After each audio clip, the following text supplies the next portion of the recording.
오늘은 우리가 요한계시록에 나오는 아시아의 7교회 가운데 마지막으로 라오디게아 교회를 살피도록 하겠습니다.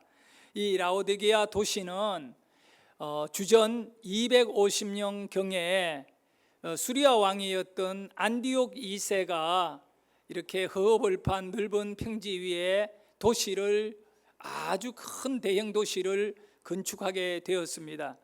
자신의 왕비 부인의 이름인 라오디게아라는 그 이름을 따서 이 도시 이름으로 정한 것입니다. 그리고 이제 한 300년 지난 이후에, 이 도시가 세워진 지 300년 지난 뒤에 이 도시에는 라오디게아 교회가 세워졌지요. 그리고 요한계시록에 우리 예수님은 이 교회에다 편지를 보내게 됩니다. 이 라오디게아 교회의 특징은 이 도시가 사방에 한 50km, 7km 그리고 70km 안에 아주 큰 도시들이 많이 분포해 있었습니다. 그리고 그 한가운데 라오디게아가 있었기 때문에 교통의 요충지였습니다. 특별히 모직 공업이 매우 발달했고 교통적으로 중심지였기 때문에 이곳에는 대학이 활발하게 학문을 연구하는 그런 학교가 세워지고, 특별히 의과대학, 그러니 이 환자를 치료하는 이런 대형 병원과 또 환자를 치료하기 위해 공부를 하는 의과대학이 존재한 도시였습니다. 여기에는 피부병 치료에 탁월한 약을 생산해내는 그런 제약회사와 안약을 또 이렇게 생산하는 제약회사, 상당한 제약회사들이 당시 로마 제국의 여러 지역 도시로 여기서 만든 의약품들이 판매되었습니다. 그래서 라오디게아는 당시 로마의 제국의 여러 도시들 가운데에 경제적으로 가장 넉넉하고 부유한 삶을 누렸던 사람들이 살았던 도시입니다. 여기에 교회가 세워졌습니다. 그런데 이 아시아의 7교회 가운데 가장 대형 교회로, 가장 큰 교회로 이곳에 교회가 잘 성장하게 되었던 것을 알게 됩니다. 교회 건물을 보면 지금도 유적지로 이렇게 터전만 남아있는 엄청난 규모의 교회이기도 합니다. 이 교회는 부속 건물로 교육관을 크게 소유하고 있었다라고 하는 역사적 자료를 가지고 있고, 얼마나 많은 성도들이 모였던지 이 교회가 소유하고 있었던 땅 대지도 상상을 초월할 정도로 넓은 그런 땅을 가진 그런 교회였습니다. 그런데 이 교회는 이 외적으로 어떤 박해도 받지 않았습니다. 나머지 6교회는 다 이런 어떤 환난과 핍박으로 힘든 그런 신앙생활을 했지만, 이 라오디게아 교회는 전혀 박해를 받지 않았던 교회이고, 또 내부적으로는 어떤 이단이라든가 부도덕한 행동들로 인하여 지적된다든가 어려움을 당한 그런 내용은 기록되어 있지 않는 것을 보면서 이 라오디게아 교회는 매우 평안하고 또 안정적인 그런 교회, 재정적으로는 넉넉했고 또 조직적으로 교회의 그런 질서, 직분자들이 아주 충성하면서 교회 안에 잘 갖추어진 면모를 갖고 있었음을 알고 있어야 합니다. 그런데 문제가 있습니다. 이 교회는 우리 예수님이 보실 때에 정말 이 돌이킬 수 없는 이런 어떤 연약함과 문제를 가진 교회라고 말씀하고 있습니다. 오늘 우리가 읽었던 본문 요한계시록 3장 15절 16절에 보면 이 교회의 상태가 어떠한가 알게 됩니다. 다 같이 한번 읽어봅니다. 시작. 내가 내 행위를 아노니 내가 타지도 아니하고 뜨겁지도 아니하도다. 내가 타든지 뜨겁든지 하기를 원하노라. 내가 이같이 미지근하여 뜨겁지도 아니하고 타지도 아니하니 내 입에서 너를 도하여 버리리라. 네, 이 라오디게아 교회는 문제없는 교회이지만 이 교회는 보이지 않는 영적인 이 엄청난 문제가 있다는 것을 알게 되는 것은 주님의 말씀을 들을 때 알게 됩니다. 어떤 문제가 있느냐 하면 바로 미지근한 믿음을 가진 것이 문제였습니다. 교회가 아무 문제 없었기 때문에 평안한 가운데 그들은 이것이 우리들에게 있어 축복이라 여길 수도 있을 겁니다. 분명한 사실은 예수님과 하나 될 수 없는 교회였습니다. 그래서 16절에 보면 뒤쪽에 내 입에서 너를 토하여 버리리라. 여러분, 몸이 너무 아프면 어떤 좋은 음식을 먹어도 이것이 몸 안에 먹을 수가 없고 들어올 수가 없어요. 토해내잖아요. 그리고 또 아무리 건강한 몸이라도 이 독소를 가진 음식을 먹게 되면 그 음식은 입안에 들어오다가 위에서 거부를 하게 되고 그걸 토해내게 됩니다. 그와 같이 하나가 될 수 없다는 겁니다. 내 입에서 너를 토하여 내겠다, 이 말씀은 불행하게도 그들은 주님 안에 속한 자로 산다라고 말하고 있지만 우리 주님이 보실 때에는 아니야, 너희는 나와 하나가 될 수 없어, 너를 토해낼 수밖에 없다, 이렇게 말씀하는 겁니다. 그들을 토하시는 이유가 뭡니까? 미지근한 믿음 때문에 그렇습니다. 라오디게아 교회의 신앙생활은 원인이 있을 겁니다. 이렇게 망가지고 우리 주님 보실 때 문제가 발생하게 된 것은 17절에 보면 그 원인을 기록해 주고 있습니다. 왜 이들이 우리 주님 앞에 이렇게 혹독한 책망을 받게 되었는지 그 원인은 바로 17절입니다. 크게 읽겠습니다. 내가 말하기를 나는 부자라 부유하여 부족한 것이 없다 하나 내 공부한 것과 가련한 것과 가난한 것과 눈먼 것과 벌거벗은 것을 알지 못하는도다. 네, 그들은 말했습니다. 우리는 부자이기 때문에 부유하다. 이 말은 문제 없다, 이렇게 말했는 겁니다. 그런데 그들이 착각하고 있는 것이 하나가 있어요. 우리 예수님은 그들을 볼 때 공고한 자였고 가난한 자이고 눈먼 자이고 헐벗은 자입니다. 헐벗었다는 말은 옷을 입지 않았다라고 하는데 이것은 부끄러운 일입니다. 그것을 알지 못하고 옷을 벗고 다닌다면 정신없는 자들입니다. 라오디게아 교회는 정신없는 신앙생활을 하고 있었던 겁니다. 온전하지 않다는 거죠. 그들이 가지고 있었던 이 열정을 잃어버린 이유가 뭐냐 했을 때에 육신적인 형통함을 영적인 형통함으로 착각했다라고 하는 것입니다. 여러분, 육체적으로 편하고 또 모든 일에 어려움이 없습니다. 돈도 많고 건강하고 아주 이렇게 근심의 거리가 없습니다. 그런데 그걸 가지고 그들은 생각했어요. 아, 이것은 하나님의 축복이다. 그래서 그냥 아주 이렇게 안일하고 또 나태하고 뭐 그렇게 기도를 안 하는 것이지요. 그냥 평안하게 지내는 겁니다. 근데 이것을 가리켜 우리 예수님은 너희들은 부유하다고 말하는데 그러하지 않다. 너희들은 정말 가난한 자이고 너희들은 옷을 벗은 자이다. 그래서 내게서 흰 옷을 사입어라. 거룩한 옷을 입어라. 그리고 뭐냐면 불로 연단한 금을 사라. 나에게서, 우리 예수님에게서 불로 연단한 금을 사라. 여러분, 이 금이라고 하는 것은 불에 들어가서 불순물을 다 태워버리고 순수하게 남는 금이 순금입니다. 이 불에 들어가면 불순물은 탈 수밖에 없는 겁니다. 지금 라오디게아 교회 성도들의 믿음은 불을 들어가야 됩니다. 그러니까 환난을 통과해야 됩니다. 그리고 이것이 진짜 믿음인지 아닌지를 이렇게 평가를 내려야 되는데 그들은 불을 외면해버리고 이 시험의 그 어떤 고통을 겪지 않는 가운데 오히려 이 자체, 평안한 것 자체가 주님이 우리에게 주는 축복이라고 하는 착각 속에 육신의 형통을 영적인 형통으로 이렇게 판단을 내려버린 그 자체가 바로 그들이 가난하게 된 이유, 영적인 가난, 영적인 헐벗음, 영적인 공고함, 영적인 눈먼 상태가 되었다라고 하는 것을 우리는 알아야 합니다.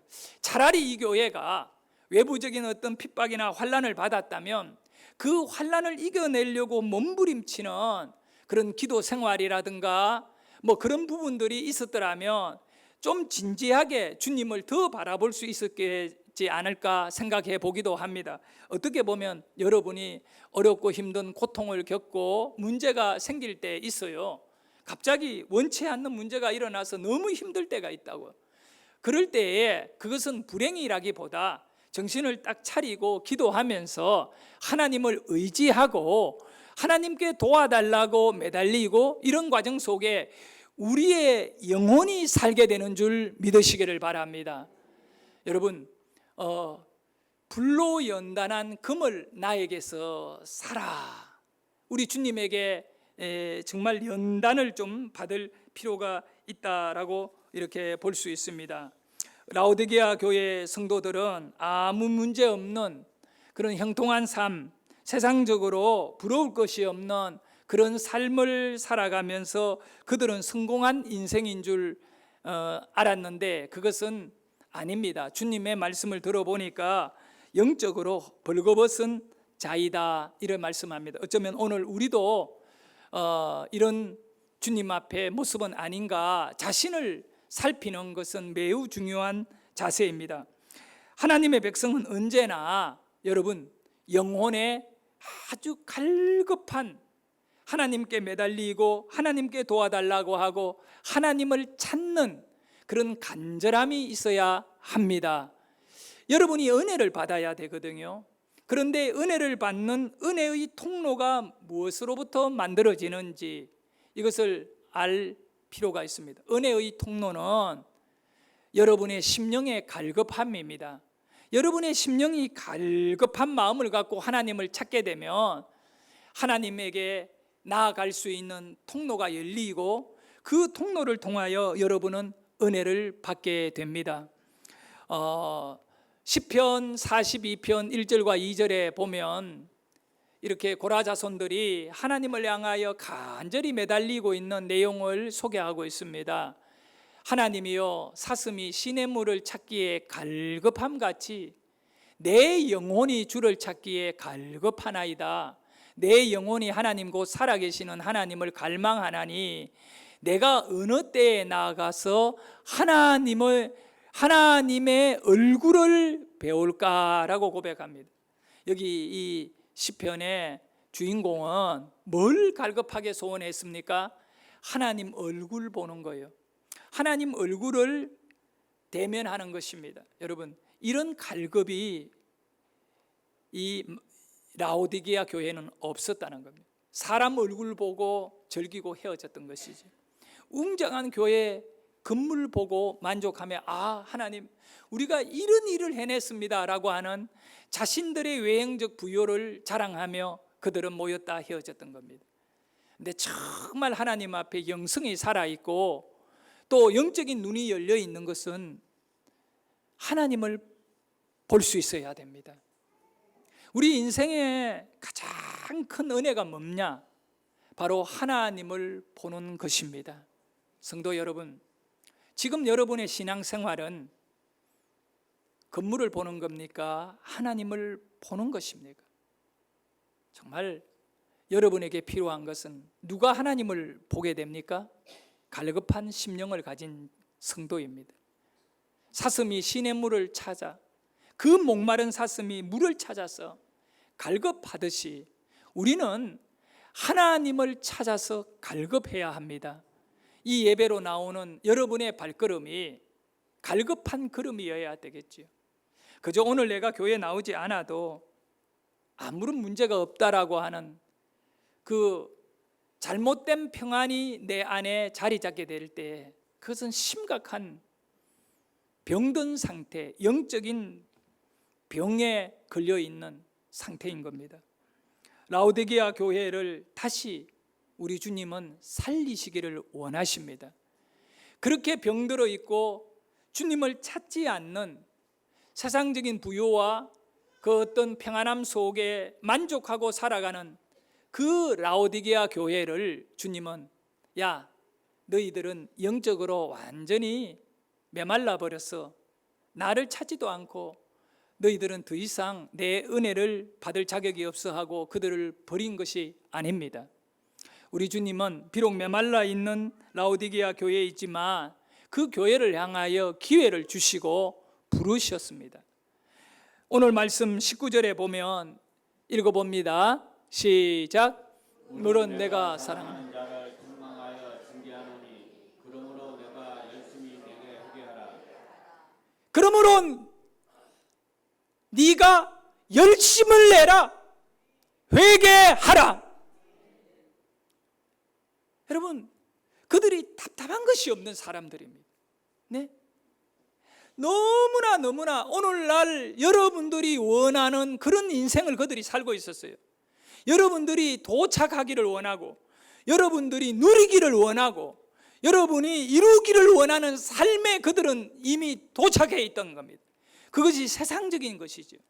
그런데 문제는 영적인 기준은 그들에게 존재하지 않았다는 겁니다. 그래서 우리 주님은 그들에게 열심을 내고 회개해라입니다. 어떤 열심일까요? 그들이 가져야 될 열심은 다른 거 아닙니다. 주님을 통하여 말씀 듣는 것입니다. 19절에 열심 내라고 말합니다. 그리고 20절에 성경에서 가장 은혜로운 말씀이 나와 있어요. 오늘 여러분들이 예수 믿고 구원받은 것은 전적인 하나님의 은혜의 결과입니다. 여러분이 잘났기 때문에, 똑똑하기 때문에, 또 여유가 있어서 하나님을 믿게 된 것 절대 아니거든요. 어쩌면 가장 어렵고 힘들 때 하나님을 믿게 되었고, 가장 미련할 때에 가장 지혜로운 하나님을 만났었을 수도 있습니다. 그래서 20절에 보면 우리 예수님이 어떻게 우리를 구원하고 계시는가를 말씀해 주는 내용이기도 합니다.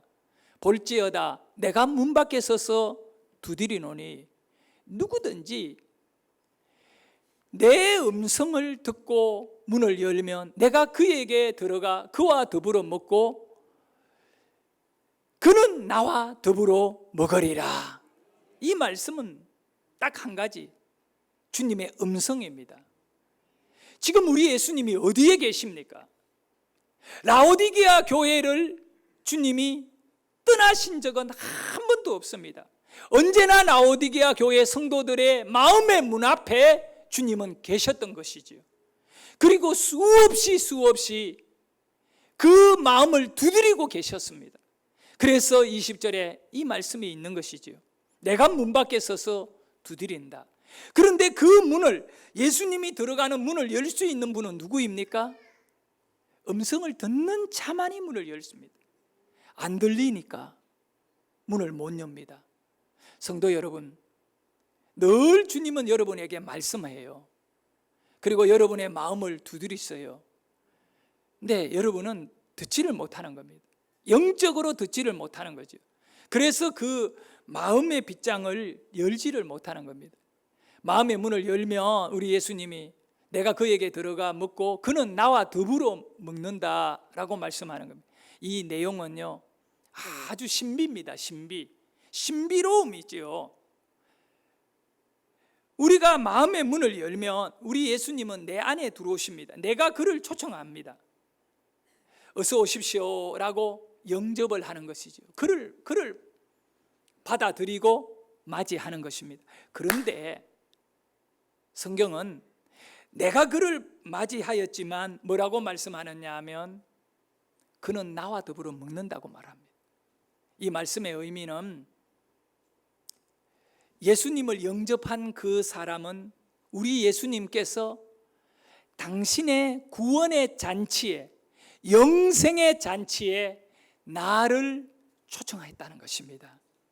내가 예수님을 초청한 줄 알았는데 알고 보니까 이 은혜는 영의 눈이 열려서 이것을 깨닫게 되었을 때 뭘 알게 되느냐 하면 내가 예수님께 초청되었다는 사실을 알게 되는 겁니다.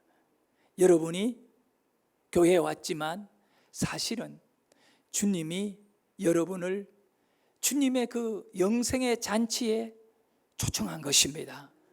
그리고 그분이 주시는 것을 여러분이 먹게 되는 겁니다. 그분의 말씀을 먹는 것이고 그분의 그 놀라운 은혜를 우리가 먹게 되는 줄 믿습니다. 사랑하는 성도 여러분, 라오디게아 교회는 뭐가 문제였느냐? 이 말씀을 듣는 일에 열심을 가지지 못하였다는 것입니다. 이 말씀을 그냥 귀로 듣는 것이 아니라 마음을 열고 영적으로 생명의 말씀으로, 축복의 말씀으로, 나를 살리는 말씀으로 말씀을 듣는 일에 열심을 잃어버렸던 것입니다. 그저 예배에는 나옵니다. 그러면서 앉아서 졸다가 예배 끝나면 집에 돌아가고, 그 믿음이 바로 라오디게아 교회의 믿음입니다. 아시아 7교회 가운데에 마지막에 나오는 이 라오디게아 교회가요, 오늘 현대인들의, 우리가 살아가는 이 시대의 교회의 가장 비슷하고 닮은 꼴을 취하고 있는 것 같습니다. 우리는 외부적인 핍박을 받지 않습니다. 내적으로도 예배를 드리는 것에 방해를 받지 않습니다. 이 교회가 바로 2000년 전에 라오디게아 교회의 모습입니다. 그런데 그 라오디게아 교회는 우리 주님께서 토해버리는 교회입니다. 도저히 인정할 수 없는 교회이고 받아들일 수 없는 신앙을 가진 교회입니다. 그들은 다 갖추었지만 하나가 없습니다. 하나님의 말씀에 대한 열정을 잃어버렸습니다. 매일같이 교회는 나왔지만 매일같이 영적으로 굶고 돌아갔습니다. 그들은 영혼이 죽어가고 있음에도 불구하고 자신들의 평안한 육체적인 삶이 그들의 인생의 축복인 양 생각하면서 그렇게 하루하루 살다가 결국은 죽게 되고 주님 앞에 섰을 때에 버림을 받게 된다는 사실입니다. 성도 여러분, 이제 우리도 자신을 돌아보면서 과연 나의 믿음은 주님 앞에 어떤 평가를 받게 될 건가 생각하지 않을 수가 없습니다. 저는 분명히 정말 불행하게도 이런 말씀을 여러분에게 들어야 됩니다. 주님이 여러분에게 말씀하신다면 라오디게아 교회보다 더 심한 말씀을, 책망을 듣지 않을까, 이렇게 판단을 내립니다. 성도 여러분, 여러분의 열심은 라오디게아 성도들보다 나을 것이 있습니까? 그렇다면 우리가 열심을 가지고 주님을 만나야 됩니다. 말씀을 들어야 됩니다. 열심을 갖고 신앙생활을 해야 됩니다. 라오디게아 교회는 미지근한 믿음입니다. 그래서 이 믿음은 쓸 수 없는 믿음, 능력이 없는 믿음, 세상을 못 이긴다는 겁니다. 세상을 이길 만한 교회가 되어야 되고 성도가 되어야 되는데 그들의 믿음은 열정이 없었다는 겁니다. 기도에 열정이 없고 전도에 열정이 없고 말씀에 열정이 없습니다. 열정을 생각하면서 저는 기도하다가 삭개오를 떠오르게 됩니다. 누가복음 19장에 보면 여리고성에 세리장으로 살아가는 삭개오라고 하는 사람이 있습니다. 세리장입니다. 오랫동안 세리 생활을 했습니다. 그런데 그는 로마의 앞잡이였습니다. 당시 유대인들이 정말 가난하게 살았지만 로마에다가 세금을 내어야 하는 겁니다. 그 세금을 거두어 드리는 일에 아주 지독하게, 악랄하게, 독하게 삭개오는 살았던 겁니다. 그래서 로마 총독이 삭개오를 인정해 주었습니다. 삭개오가 인정을 받았다라는 것은 유대인들에게는 그만큼 미움의 대상이요, 나쁜 짓을 많이 했다는 겁니다. 결국은 이 여리고 안에 모든 유대인들은 삭개오를 나쁜 인간, 아주 저질스러운 인간으로 자기 혼자 잘 살기 위하여 민족의 피를 빨아먹고 있는 그런 존재로 여겨졌던 것입니다. 그렇기 때문에 이 정도 되면 뭐가 문제가 됩니까? 친구가 주위에 없습니다. 정말 마음을 열고 대화할 친구가 다 떠납니다. 삭개오 주위에 많은 사람들이 있기는 있습니다. 그들은 다 삭개오와의 돈거래 문제입니다. 돈이 없어서 삭개오에게 비싼 이 고리를 주고 이자를 주고 돈을 빌리기 위하여 굽신거릴 뿐입니다. 실제로 마음속으로는 삭개오에게 니는 도둑놈이다, 너는 나쁜 놈이다, 너는 개 같은 인간이다, 다들 삭개오에게 그런 눈빛으로 쳐다보게 됩니다. 잘 알고 있습니다. 사람은 영물입니다. 저 사람이 나를 어떻게 생각하는지를 거의 이렇게 조금만 교제하면 느낄 수 있는 것입니다. 마음을 읽게 된다는 겁니다. 그런 삭개오가 행복했겠습니까? 돈은 많이 가졌지만 하루하루 이제 점점 나이가 들고 그 경제적으로 더 이상 부족함이 없을 정도에 이르렀을 때에 그는 큰 고민에 빠집니다. 내가 바로 살고 있는가라고 하는 그런 문제를 자기에게 던져보게 됩니다. 그런 가운데 예수님이 이 여리고에 들어오신 것입니다. 그리고 여리고의 그 큰 대로 한가운데를 주님이 지나가고 계십니다. 삭개오는 키가 작았다고 합니다. 여러 가지 핸디캡이 많은 인생이었습니다. 그래서 예수님을 보고 싶었는데 많은 사람들을 비집고 들어가서 떳떳하게 예수님을 바라볼 수 없는 자였습니다. 그러나 삭개오의 가슴에 타오르고 있는 불길이 있었습니다. 열정이 있었습니다. 그것은 진리에 대한 목마름입니다. 예수님에 대한 열정이었습니다. 어떻게 하든 저분을 만나고 싶다는 것입니다. 삭개오가 지금까지 여리고성에 들어오는 모든 사람들을 대상으로 늘 사람을 바라보며 살았던 인생이었습니다. 무엇을 위하여 그렇게 사람을 바라보았느냐 하면 돈이었던 겁니다.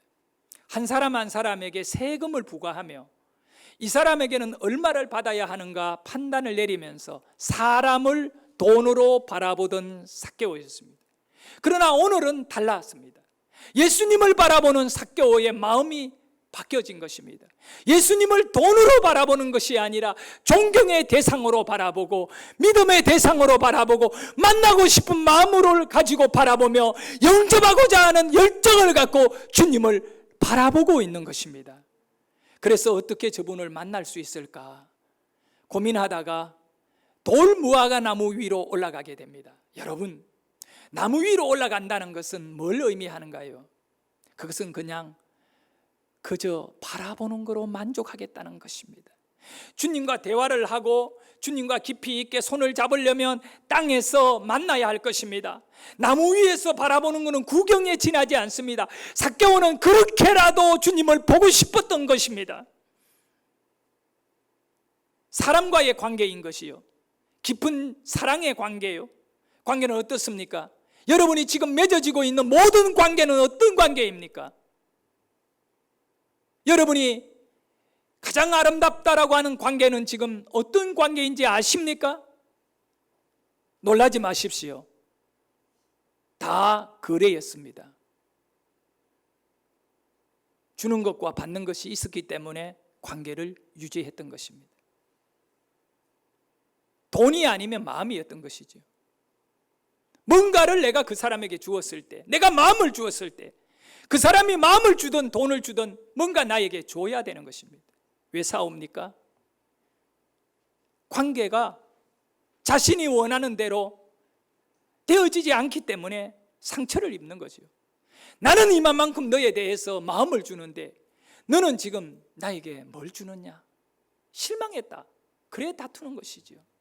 사랑도요, 관계인 거예요. 거래인 거지요. 영어로 표현합니다. Give and take. 내가 주고 너도 나에게 주고, 내가 주었는데 그가 나에게 안 줘요. 그것이 반복되면요, 그 관계는 끊어진 거예요. 단절되는 거죠. 깊은 관계로 갈 수 없어요. 이거는 충격이에요. 우리 모두는 계산적으로 살고 있다는 것입니다. 관계의 계산인 것입니다. 그런데 주님은 그러지 않아요. 아직 우리가 죄인 되었을 때, 우리가 아무것도 주님께 드릴 것이 없는 상태인 이 고통의 죄짐을 짊어지고 지옥을 향하여 갈 수밖에 없는 우리의, 주님은 자신의 몸을 우리를 위하여 내어주신 바 된 것입니다. 그것은 사랑이었던 겁니다.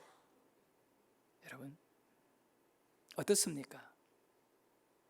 삭개오가 오늘 주님을 만난 마음은요, give and take이 아니었던 것입니다. 삭개오가 그렇게 속을 애타며 주님을 바라보기 위하여 이 돌감람나무 위에 올라가고 예수님을 바라보지만 삭개오는 자신이 예수님을 바라보는 것만으로도 너무 만족하고 볼 수만 있는 것도 너무 기쁘고 그분이 나를 불러주지 않고 그분이 나를 인정해주지 않는다 하더라도 괜찮은 것입니다. 왜냐하면 내가 저분을 존경하거든요. 나는 망가졌지만 저분은 정말 귀한 분인 겁니다. 왜냐하면 세리를 사랑하고 창녀를 사랑했고 그 모든 질병의 고통, 사람들이 저주받았다고 하는 문둥병 환자들을 만져주시고요. 저런 사랑의 주님을 나도 만나고 싶다라는 열정. 그러나 그분 가까이에 다가가기는 너무나 부족하다. 그래서 그는 돌감람나무 위에서 그분을 바라보는 것으로 만족했던 것입니다. 그것은 열정이에요. 예수님에 대한 열정이에요. 오늘 우리가 계산을 하고 주님 앞에 나왔다면 우리는 오늘도 여전히 주님을 만나지 못하고 빈 걸음으로 그냥 돌아갈 것입니다. 그러나 여러분께서 예수님을 정말 만나기를 원하는 갈증을 갖고 그 심령에 불타오르는 주님을 향한 은혜의 목마름을 갖고 예배에 나왔다면 우리 주님은 그냥 여러분을 보내지 않을 것입니다. 왜냐하면 삭개오를 향하여 말씀하신 주님입니다. 아무도 삭개오에게 관심을 갖고 있지 않을 그때에 삭개오는 주님을 향하여 온 마음을 다하여 관심을 갖고 바라보고 있는 그 순간에 우리 주님은 삭개오 아래를 그냥 지나갈 것 같았지만 지나가지 아니하고 삭개오를 바라보며 말씀합니다. 삭개오야, 삭개오야, 내려오라. 오늘 내가 네 집에 유하여야겠다. 너의 집에서 먹겠노라고 하는 겁니다. 성도 여러분, 오늘 지금 이 순간에 여러분 심령 안에 주님이 머무시는 은혜가 있기를 축원합니다. 주님이 여러분 안에 나아가시는 은혜가 있기를 원합니다. 그분을 바라보는 열정, 그분을 만나고자 하는 마음이 예달프게 우리의 예배의 시간을 채워갈 수 있기를 축복합니다.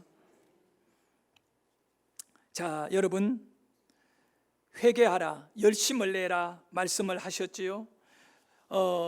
열심을 회복해서 주님의 잔치에 참여할 수 있는 여러분 모두가 되기를 축원합니다. 라오디게아 교회가 가지고 있었던 문제는 이 교회를 향해서 우리 주님이 처음 시작하면서 3장 14절에 보면 나와 있습니다만 뭐라고 말씀하느냐 하면, 자, 읽어봅니다. 라오디게아 교회 사자에게 편지하라. 아멘이시여, 충성되고 담대인 증인이시여, 하나님의 창조의 근본이시신 이가 이르시되. 네, 예수님을 그 라오디게아 교회에 소개합니다. 그들은 예수님이 정말 그들의 구주였나요? 그들의 인생의 모든 것을 다 맡길 만한 그런 존재였나요? 그들은 분명히 십자가를 세우고 예수 이름으로 찬양하고 예수 이름으로 기도하고 인사할 때 예수 이름으로 인사했을 것입니다. 그래서 우리 예수님은 라오디게아 교회의 성도들에게 말합니다. 내 이름은, 나의 존재는 아멘이다. 아멘. 나의 존재는 충성이다. 나의 존재는 참된 정인이다. 이렇게 얘기합니다. 여러분, 주님과 여러분이 하나입니까? 입에서 여러분을 토하지 않았습니까? 여러분을 토해낼 만한 그런 거부감이 주님에게 없겠습니까? 이 14절의 이 말씀, 나는 아멘이다, 나는 충성이다, 나는 참된 정인이다, 이 말의 의미를 통하여 깊이 읽어보십시오. 이 말씀을 붙잡고 30분 동안 계속 기도해 보십시오. 저는 그렇게 들립니다. 라오디게아 교회인에게 주님이 말합니다. 나는 아멘인데 너는 뭐니? 너는 아멘이니? 나는 충성이야. 너는 충성이니? 나는 전도자야. 나는 전도자야. 나는 정인이다 말입니다. 너는 뭐니? 여러분, 그들이 예수를 믿는 사람이에요. 예수를 닮아가고 그리스도의 장성한 분량에 이르러야 되는 존재들입니다. 오직 하나님의 말씀으로만 그들이 예수님을 닮을 수 있습니다. 그런데 그들은 예수를 닮았나요? 그들에게 아멘이 있나요? 그들에게 충성이 있나요? 그들에게 전도가 있나요? 예수님의 말씀은 없다는 것입니다. 미지근하다 말은 식었다는 겁니다. 아멘이 식었다는 거예요. 충성되지 않았다는 겁니다. 참된 정인으로 살지 않고 있다면, 겉으로는 정인인데 참된 정인이 아니다는 겁니다. 나와 너의 관계가 무엇으로 연결되겠니? 나와 너희들이 상관없지 않나? 내가 교회의 머리인데 내 교회를 세워놓고 너희들은 말씀에 아멘이 없고 말씀에 충성을 안 하고 말씀을 전하지 아니하고 말씀과 아무 상관없는 삶을 살아가고 있는 거예요. 어제나 오늘이나 내일이나 나와 상관없는 교회로 존재하는데, 과연 너희들이 내 안에 먹고 먹는 그런 잔치에 들어올 수 있다고 생각하니? 열심 내라. 말씀에 열심 내어 아멘해라. 충성해라. 전도해라. 성도 여러분, 화산이 폭발할 때요, 마그마가, 뜨거운 마그마가 끓어야 화산이 폭발하거든요. 마그마가 끓지 않는 가운데 화산은 폭발할 수가 없어요. 바로 우리 안에 주님에 대한 뜨거운 믿음, 말씀의 뜨거운 열정과 성령의 그 은혜를 따라 바로 화산, 이 용암이 폭발하여 마그마가 올라올 때 그 두꺼운 바위들을 뚫고 산을 뚫고 저 수키로 공중으로 재를 뿜으며 용암을 솟아올리면서 올라오듯이 여러분 안에 복음의 능력, 하나님의 말씀이 그냥 머무는 것이 아니라 열정적인 열심을 가진 말씀이 여러분의 육체를 뚫고 설교를 들을 때 아멘이 용암같이 솟아나와야 되고, 충성하는 모습이 여러분의 삶을 통하여 솟아나와야 되고, 전도의 삶이 산을 뚫고 올라온 용암같이 흘러내리듯이 여러분의 그 헌신과 피가 흘러내려야 되는 거예요. 그런데 우리는 오늘 예수 믿는다라고 하는 이름은 가졌지만 예배의 아멘이 상실되고, 삶의 아멘은 히브리 말로 그렇게 되는 걸 믿는다라고 믿음입니다. 믿음을 잃어버린 말씀, 그거는 굳어버린 용암에 지나지 않는 겁니다. 우리는 지금도 끊임없이 끓는 믿음, 내 육신을 폭발하면서 영적인 삶이 내 안에 드러나 온 대지 위에 그 영향력을 드러내는 화산재가 내리듯이 이 땅에 정말 주님의 말씀, 내가 문 밖에 서서 두드리노니 누구든지 내 음성을 든다, 음성 말씀, 그 말씀에 아멘이라고 하고 문을 열고 아멘이라고 하고 고백하고, 이 열정이 우리에게 회복될 때 이 땅에 소망이 있고 여러분의 개인과 여러분의 가정에 큰 하나님의 은혜의 비가 내리게 되는 줄 믿습니다. 우리 모두 다시 이 열정을 가지십시다. 교회의 열정을 가집시다. 저는 그렇게 생각합니다. 정말 내 목회의 가장 정말 허물과 문제는 뭔가? 열정을 잃어버리는 것이라고 생각합니다. 열정을 잃어버리면 목회를 하면 안 되는 것입니다. 그것은 교회에 열정을 주지도 않고 성도들에게 열정을 일으킬 수 없다면 그는 목회를 그만해야 될 순간이라고 생각합니다. 그래서 다시 이 말씀을 통하여 몸부림치게 되고 우리 모두가 다시 열정을 갖고 70년대, 80년대 우리 어릴 때 신앙생활할 때 교회가 가졌던 기도의 열정과 전도의 열정, 사랑의 열정을 다시 믿음의 불이 되어 우리 안에 타올라 이것이 폭발되어지기를 축원합니다.